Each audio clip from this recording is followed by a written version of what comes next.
was a serial killer, rapist, kidnapper, thief, and undead who attacked and murdered dozens of women in the 1970s. It is possible that his crimes started even before this date. Who do you think he could be?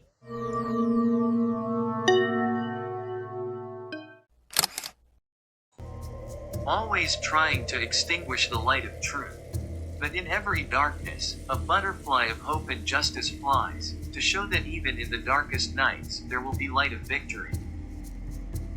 Hello, this is the Holmes channel and we are going to accompany you with one of the most complicated criminal cases in the world.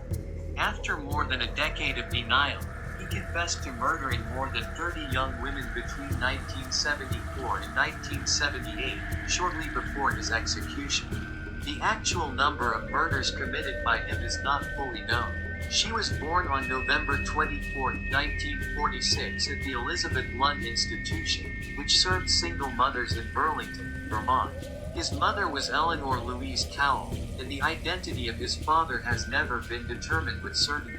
His birth certificate listed his father as Lloyd Marshall, a salesman and former Air Force veteran. But Louise later claimed that a sailor had tricked her. A sailor with the possible name of Jack Worthington.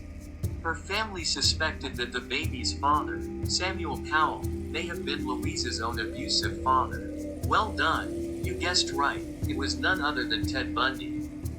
Bundy's maternal grandparents raised him as their own son in their home in Philadelphia to avoid the social stigma of being illegitimate. Describing his teenage years, Bundy says that loneliness was his choice. He explains that it was not possible for him to understand the need and ability of others to create human relationships. He found himself lacking in that natural feeling which is necessary to form the bond of friendship. By the age of 18, he had been arrested at least twice on suspicion of robbery and car theft. As is customary in Washington and some other U.S. states, details of his illegal activities were expunged from his police department records after he turned 18. Brooks was an old lover of Bundy who had to leave Bundy years ago because of a situation that happened to Brooks. But in 1973, during a trip on behalf of the Republican Party, Bundy made a trip to California. During this trip he reunited with his ex-girlfriend, Brooks. Bundy had become a serious person who was dedicated to his career. He seemed to be at the pinnacle of his legal and political career, and that fascinated Brooks. In the fall of 1973, he enrolled at UPS Law School. Brooks had flown to Seattle several times to spend time with Bundy, who continued to profess his love for Brooks. They had talked about marriage. But in January 1974, Bundy suddenly cut off all contact with Brooks. Brooks's phone calls and letters went unanswered. A month later, Brooks was able to contact Bundy to explain the sudden disconnection. "Stephanie, I don't know what you're talking about," Bundy said in a calm and indifferent tone and hung up. They never spoke to each other again. Bundy later explained, "I wanted to prove to myself that I could marry her if I wanted to." Around the same time, Bundy started missing law school classes until April of that year, when he stopped attending school altogether, and young girls in the Pacific Northwest began disappearing. Like and subscribe right now and comment your comments to improve the channel and hit the bell so you don't miss us.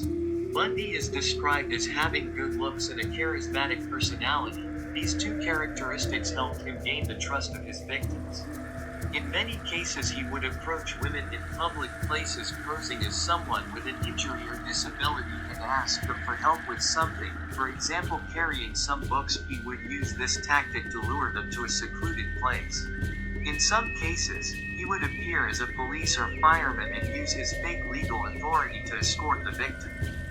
In some cases, he returned to the place of the crime many times and spent hours decorating the corpse and flirting with it. This meeting with the rotting corpses continued until the stench of the corpse or the attack of wild animals made it impossible to get closer to it. In the previous video, I mentioned one of the mysterious murders, which you can see by touching the link above. The gang, which was initially charged with an attempted assault and kidnapping in 1975, was gradually linked to a longer list of murders that took place in several states. Faced with murder charges in Colorado, Bundy planned 2 elaborate escapes and carried out more attacks. Before his final arrest in Florida in 1978, Bundy had committed his last 3 murders. For the 3 proven murders in Florida, Bundy was sentenced to death 3 times in 2 separate trials. Ted Bundy was finally executed by electric chair in January 1989 at Rayford, Florida. Discover the facts of crime with Holmesland.